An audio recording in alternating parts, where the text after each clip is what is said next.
What's up, guys? Sub-Zeric here, back for another VOD review, and it has been a while, but finally, we are back for another Chinese VOD review. This is Xunge. If you guys haven't watched my Chinese VOD reviews before, he is probably my favorite Chinese player just based on watching him play. He does some crazy stuff. He has also won a World Championships before. He has won a Chinese Regionals before. One of the most decorated players in the entire world. And he started doing something weird on stream. I actually heard about this from my own Twitch chat. Somebody said, have you watched Xunge's VODs? Because he's hard forcing a pretty interesting comp, a comp that I think a lot of people are very low on. So we'll see what this game ends up looking like. But he has been playing this comp a lot so far, and I mean, you'll know once we get to Augment. But yeah, we're back on the Chinese VOD train. I found a site that lets me actually download the VODs from Bilibili at decent quality. This is only 720p, but it even goes up to 1080. I just did not have time to actually download it because I had to do a VOD real quick. But if I have time in the future, I'll have it in even better quality. So really cool. Okay, first augment here. We have Escort Quest in Cantor +1, Cluttered Mind. You wouldn't believe what he takes. You would not believe it. Because it's one of the worst augments in the game. You're right. He rerolls he rerolls left and right and takes Incantor +1 here. Just to give you a little sample, because maybe some people don't know. If you go to tft.op.gg and you look up Incantor and Cantor Crest, 4.8. This augment almost averages a 5. Actually, no, I'm looking at the prismatic. Oh wait, no, they're both they both have the exact same stats. 4.8 for Incantor Crest. It's one of the worst augments in the game. If you look at, I had them at 2-1. It's definitely in like the bottom, probably quartile. But yeah, it's not a good augment. And sorry about OBS there. OBS just hates me. But Xunge, the game before this and the game before that, played the Syndra Reroll comp. Now, I can only assume that Xunge is playing this comp because he wants to figure out more about it.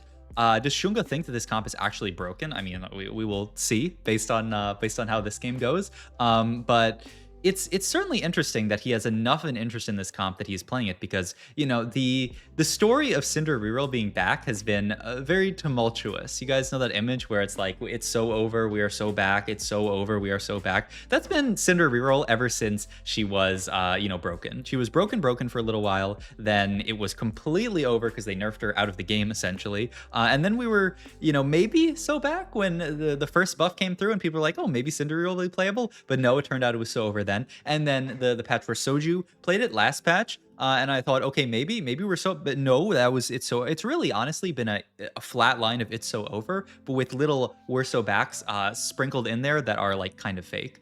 Interesting call from Xunge here to actually sell bench here. He opts to end up selling Anila here. He has 3 Eldritch in here, obviously, but he is going to sell the Anila in order to make 30 gold. He wants to just guarantee that. And hey, a loss streak with Syndra, this was often how you preferred to play Syndra, even when Syndra was broken, because you can loss streak now and pick up a really good item on her. I'm curious to see what he goes for. Shojin and Nashers both have insane stats onto Syndra. Is he going to actually go for the Guinsus? I mean, it looks like he's going to grab Guinsus. Now, if you look statistically, Guinsus Rage Blade on Syndra, pretty bad stats now after the change to Syndra. Yeah, the stats suggest that Guinsu is no longer her BIS, but it must be that Xunge's idea is that you're going to make this Guinsu's Rage Blade early and then use it to stack, or is he not going to slam Guinsus at all and hold this rod for like an AP item? I don't know. We'll see. If he wants to, yeah, okay. So he is going to make Guinsus. I feel like you have to make that if you're taking rod off carousel. But yeah, in his opinion, he still wants to make Guinsus. Now, the idea would be now that you can still make Guinsus early, still use it for those early stacks, and then remove it later, throw it onto like a Nami or something like that. That's certainly the idea, at least with this play from Xunge. I don't think he wants to have Guinsus sitting on Syndra the entire game. And this is what people, would do before, but that was, of course, before the remover changes happened, where you get a remover every single minion round, so you always have the ability to remove an item off Syndra later. So in many ways, this way of playing Syndra has gotten even better. Oh, and beautiful, beautiful play from Xunge here to sell his board here. It's so easy to say, oh, I want to greed to make sure I get like a Syndra stack or something, but he needs that 5 loss. Beautiful, clean play. And the other player doesn't actually full sell their board because he wants to do the same thing. He wants to greed and have like a Twitch on his board and maybe kill something and then hold Twitches for later into the game, but he gets punished so hard. And it was so smooth how Xunge did it. He waited until the last second. Now, sadly, of course, we lost our Eldritch opener that we had before, but it's, in many ways, it's fine. Also, wow, this is brave from Xunge to position like this. He's obviously, what he's trying to do here is trap in the Elise so that he can get max stacks, or trap in, it was the Elise, I think, or no, it was somebody to trap a unit so that he can get as many stacks as possible onto the Syndra here, and it works out beautifully. He gets a very, very long fight. So these little optimizations from Xunge, hey, that's why he's a world champion. I haven't actually been keeping track of Chinese regionals, so I don't know if he's on the track. Surely he's on some kind of track to get to Worlds, but who knows if we'll end up seeing him there or not. I would love to, because it's such a treat watching Xunge play. Xunge was one of the first people who, when I watched him play, he kind of like blew my mind, doing things that I was like, what is he even doing there? And it was crazy. But hey, we're gonna take another loss here. We are, quickly losing HP down to 62 here, and we only have the one Syndra that we got from Augment. Still have not found another one. We do have this Cassidon too that we got randomly, which is interesting. Second Augment here. I don't think it's blinding speed, with the idea that you go for like double Gwinsu, but I guess you could use that to stack it up. Double Gwinsu red buff and just stack her up really quickly and then move those items later. But red buff's not a bad Syndra item. Maybe that's the idea. I don't think the other ones are very good either. Spellcaster's Toolbox looks very nice. That'll give us a Mana Zane to work with and a Zanya's later. Mana Zane's going to help us get some casts off. Yeah, I love this here from Xunge. And he is going to roll on 6 here, of course, because we're looking for Syndra 3. There's another Syndra. There's Syndra 2, which is very nice. I'm also really curious to see what version of Syndra reroll that Xunge plays. I think, there are some people who are really high on like the Eldritch reroll version. It looks like he's going back to the Syndra roots, playing that shapeshifter reroll version of Syndra. I do think if you are rerolling for Syndra, this makes a lot of sense. You can roll for the Cassio as well. The Cassio makes a perfect place to transition that Gwinsu into later. So this does make sense. So it looks like this is, in Xunge's opinion, the strongest version how to play the comp. And this makes, our items are actually going to work out beautifully here, right? We can move the Gwyn's over to Cassiopeia later, go for some kind of tier item onto the Syndra, and then move Zanya's to Syndra once we get it. So, we'll have everything that we could ever need. He obviously does need to pick up the Ziggs for 4 Incantor down the line. He's considering 4 Incantor over 4 Shape, and he does opt to actually play it and then just throw double Swain onto the board for his strongest board. This does give him more damage. I could see it actually being better, yeah, because you get to play the 2 Swains, and that's pretty nice. Okay, so beautiful understanding of strongest board here from Xunge, and it's going to allow him to win the fight, which you could say that he wouldn't prefer to win this fight, but he has 54 HP. Like, he needs to start winning at some point. Okay, so we have tier open here. What does Xunge want off Carousel? He could go for a Shojin. He could go for... There's no, like, blue buff that you could get. He is thinking long about this, and he ends up taking tier... Or bow here. Bow here. Interesting. I wonder what bow is for. Theoretically, you go Nashers with the Mana Zane and get a lot of, I guess, attack speed from it. I'm not sure. Maybe his idea is that with this, he doesn't actually need a mana item onto the Syndra. Certainly looks like that's the idea. And yep, he's gonna move the Gwinsu over. Ooh, Nasher's Tooth. Okay, so it's Nasher's, but it's not Nasher's on Syndra. So he's going full into Syndra Cassiopeia reroll, saying I don't want to build a Nasher's Tooth when I also have Mana Zane on the Syndra. I want to just go Mana Zane into either like something like a blue buff that will fuel the Mana Zane further, because with less less max mana, those casts are going to go further, or maybe he'll go for something else. And look at this, we're almost transitioning into like Cassiopeia reroll. It's full on Cassiopeia Syndra reroll. Ooh, what is he's checking the stat? Wait, why is he checking Hunter stats? What? Oh, he's checking. Oh, he is checking 4 Incantor. He's checking this. Man, even Xunge is using tactics.tools there, and trying to figure out what item he wants to go for here. So hey, even the best use stats. That's actually hilarious to see. But yeah, he's actually digging, looking at items here, saying, oh, I put Swain on the board. It looks like he's definitely still trying to figure this line out. And the statistics say, Gwinsu onto Cassiopeia is fantastic. And then, some mana generation items onto Syndra. It does say Nashers onto Syndra here is way better than Nashers onto Cassiopeia. So I wonder if he will change his mind on that, or if he will, if he'll just end up leaving it there. Because, yeah, the statistics certainly say, but hey, we'll see.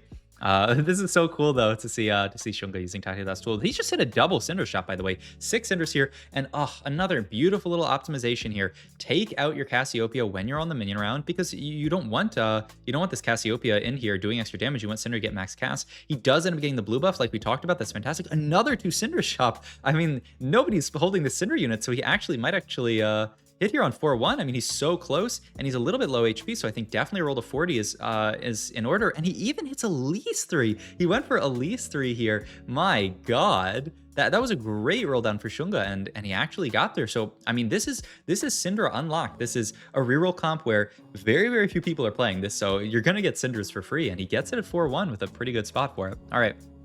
Last augment here. Gotta imagine it's the unified resistance with the extra armor and MR that shapeshifters are gaining, but we'll see. We don't really need rolling for days anymore because we've already hit our board. I don't really... Wow, he likes rolling for days. I guess the idea is that he's still got a decent amount of stuff that he still wants to hit, but I mean, I feel like his board's already quite stable. I'm surprised by this take, but he just wants to keep pressing the reroll. He's got 6 Cassiopeias now. If he can hit another 2, he can just dupe and make Cassiopeia 3, and he's also... Look at this. He's also looking for Mordekaiser 3. He's looking for everything here. This is such a cool version of it. Like it's kind of a combination of the shapeshifter version, but he's not playing vertically shape. He's only playing 2 shape. He's playing 3 Eldritch here, and then he's playing 4 Incantor with the Incantor +1. This is a really interesting version, and obviously like the Elise bridges shape and Eldritch very well, so this makes sense. 1 off Cassiopeia here if he wanted to use dupe. Chinese players always very, very aggressive with how they use rerolls, so this does not surprise me at all from Xunge, and he's just going to sit on this for now. I mean, I do feel like this is really too deep for Xunge to be rolling, but you know he's a world champ, so you can't say that he's doing too much wrong. But this feels too deep in my opinion, because now even if we hit Cassiopeia 3 soon, we still need to hit a 3-star frontline for our board to actually be good.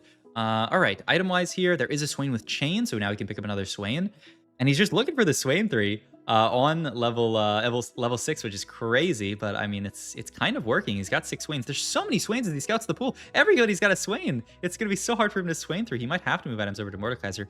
Does finally hit the Cassiopeia, which is a big hit, but he's still rolling on 6. Oh my God, the Xunge guy is just addicted to a rolling. Oh my God, and he sells the Mordekaiser there and levels here. Wow.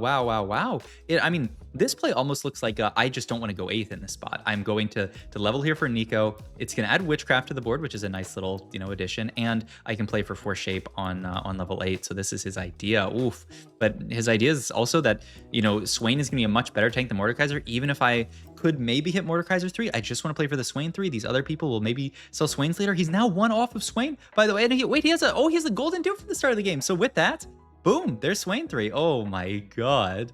So yeah, I mean, he gets there. He sells the Mordekaiser, finds Swain 3. That golden dupe was hiding. I like saw a remover, but that was the golden dupe that he started the game with. It was golden dupe portal. So I mean, that actually contextualizes that play a lot better, to say that he doesn't even need 2 Swains. He only needs the 1 Swain because he picked up that silver dupe and the golden dupe.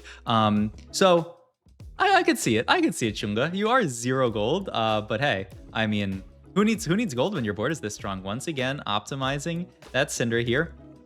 I'm surprised he doesn't even take out the Swain, but maybe he's thinking Swain's not going to do enough casting this early. Also pings out. I didn't actually see what that was. Oh, there was a bunch of stuff on that guy's bench. I don't know if it was a Gwen or something else, but he pings that out. Does not want that to happen. He also picks up a Shivani here, so he's just going to play 4 shape over the Eldritch. Makes perfect sense here. Has maybe an Archangel. Oh, a JG Vow. Wow. Okay. I mean... Yeah, I mean, he's got 4 Incantor in, so the JG is giving him a lot of extra value because he has just a bunch of AP already. The Vow also actually pretty solid onto Swain. It's a lot of stats that scale very well with HP. So okay, great slams from Xunge, and it makes sense because the other option would be like Steadfast Archangels, which I was looking at. Archangels statistically is good on Syndra, but it doesn't really make sense in this position because he's getting all those early casts from Manamazane. Also interesting that Xunge opted to end up selling his Eldritch there, saying, you know what, I'm too far from actually getting to level up here. I just want to be as strong as possible, get the Syndra stacked up. Takes the, I forget what this charm is called, but it's the one that gives you triple TGs. It's 8 gold, so very expensive, but having good charms is very important for this stage, especially because he is 30 HP. So 1 loss is an entire life that he's losing here, which is really, really scary. But hey, the Syndra is doing work. He got to 3-item Syndra, 3-item Cassio, and 3-item Swain with the Incantor +1, by the way. who, you know, he's really, really gonna enjoy that AP. He's holding on to these extra Eldritches just in case he needs to play them later. But honestly, I mean, the ideal is that on level 7, the current level, we can end up hitting a Briar, 1% odds, and then we can put a Briar onto our board, get Eldritch in, and then maybe we can level up for, I don't even know at that point. I mean, he could play Chrono on this board with Karma. Man, the combination of Syndra and Cassio is doing fantastic here. It's bringing me back to early set. The Syndra is doing a lot of early damage here. Boom, we locked in a top 4 on Syndra reroll. There's another Incantor spat, but I mean, I guess in many ways that's a fun. It allows you to cut Karma. Yeah. And I guess you're just going to throw that onto Nico for now. But yeah, the idea is at this point, we don't need to play Karma. Now we could potentially get 6 Shape in. We would just need to find the other shapeshifters, but that would be the idea. Cut Eldritch, cut Karma, play 6 Shape. I like it. Oh yeah, and we have the Elise 3. Man, Xunge's done so much weird stuff this game. Like, I even forgot that we went for Elise 3. Now, so yeah, throw the Incantor +1 onto Elise 3, and I mean, you're loving it. Ooh, that was scary for a second there, but I think it's gonna be fine. And yeah, this Cassiopeia, man, I mean, Syndra doing most damage though. I was gonna say the Cassio's been the star of the show, but look at that. It was 9k from Syndra, 7k from Cassiopeia. So, I mean, Syndra holding her own, a unit that so many people doubted. I do like this idea of mate, but it's actually so hard to hit Arcana. Yeah, he is gonna get Chrono in here for now. With the idea being that it fits, or he's actually not going to play it. He's going to opt to just still play the setup. I mean, you can't cut Karma for Chrono because she is Chrono. You would just have to cut Eldritch here, and in his opinion, 3 Eldritch is better than Chrono, which is interesting. I feel like the healing from Chrono would be really, really nice onto this board. But I mean, I guess he says he has enough healing. This Swain, by the way, oh my god, so tanky. He's just a monster. There's another Karma though. He does want to get out of Karma eventually. It's interesting. I don't know. We need to pick up those last couple of shapeshifters. Ideally a Briar in there. We're level 8 now, so slightly higher odds of hitting it. Okay, and he's just throwing these in to try to deny a 3-star 4 cost, which is not looking good, especially because we're on a 7 streak. If we could deny that, that would be huge, because that would actually allow us to maybe, you know, win out this lobby. He still does not have 6 shapeshifter. Needs 1 more shape. He needs to pick up the Briar, right? And there's another one that he's missing Jace as well. He could either pick up Briar or Jace for 6 shape. This guy here, okay, so now we can see, we look at their bench, they're holding on to 6. They're still pretty far, only 6 Gwens and only 5 Rakans. The problem is they have that duplicator, so they're technically 2 off Gwen. Once again, another fight where Syndra gets 1 tap, but Cassio cleans up here. But still, most damage from Syndra. Every fight, this is so crazy. Syndra pops off in the early fight, and then Cassio just cleans up later. It's so fun to watch, actually. It's also just hilarious that Syndra keeps getting 1 tapped by random stuff in these fights, but we're win streaking here. Syndra is a scaling champion. I didn't see how many stacks he is at. I'm sure somebody will tell me. They'll just be like, pause the video at X time, and you'll see how many stacks Syndra has. If somebody like caught that when Xunge did that while I was yapping about something, then you're a beast. But I mean, can't see how many stacks he has. But hey, top 2 here. We are not, our clone is not fighting either of those players. It is the person digging for 3 stars that is last year. Picks up the Olaf to deny. There's not really much to deny at this point though. And he is going to just roll it down and pick up a charm. I mean, yeah, at this point, you just want your board to be as strong as possible. We are getting to the end game here. I think that player gave up on a lot of their stuff. They're digging for Fiora and Rakan now, so he no longer has to look for Gwen. He just has to deny Fiora, Rakan. Both could potentially be on Carousel here. I mean, Xunge just has to hope that he is not on the wrong side and that these guys aren't on Carousel. There's a lot out of the pool, so hopefully this guy can't get him, but we'll see. We'll see what Carousel looks like here, because this could ruin this whole thing. No Fiora, no Rakan on Carousel here. Xunge going to take a good item for Elise, throw Fiora Rakan into planar, and he's just got to deny 1 dupe. This guy said the dupe the entire game. Xunge rolling quickly and picking up good charm. Fiora and Rakan shop. Oh my god. The perfect shop here. Gets the Warmogs onto the Elise as well. This guy's 14 HP, so 1 big... Oh, he hit through it. He hit Rakan 3. Oh my god, there's no way, even with 1 Rakan being held in shop and 1 Fiora, he still ends up hitting it. The Rakan actually goes down pretty quickly though, but the rest of the board is just too strong, man, and Xunge's just gonna FF. Oh man, that game actually had it all. I mean, if that guy hadn't hit Rakan 3, Xunge would have won the game with Syndra reroll, which is just crazy. I mean, hats off to Xunge for making this comp work. It was a really, like, telling you, Incantor +1 to start the game is so crazy. The Mana Zane fit in really, really well. This version looked really, really solid once he got to that entire board. Item augments, really, really great to get to everybody itemized. And even Incantor +1 looked good on... this is one of those situations where NA players just, see stats and they're like, I'm not going to take Incantor +1. But Xunge saw the line. He took Incantor +1, threw it onto Swain, and knew that it could be strong if he had the right spot for it. And he did. And he went top 2, almost top 1. It would have been top 1 if not for the Rakan player. So crazy, crazy game from Xunge. Hope you guys enjoyed this video. If you did, please like, comment, and subscribe. Check my Twitch and all my other links down below. Thank you guys for watching.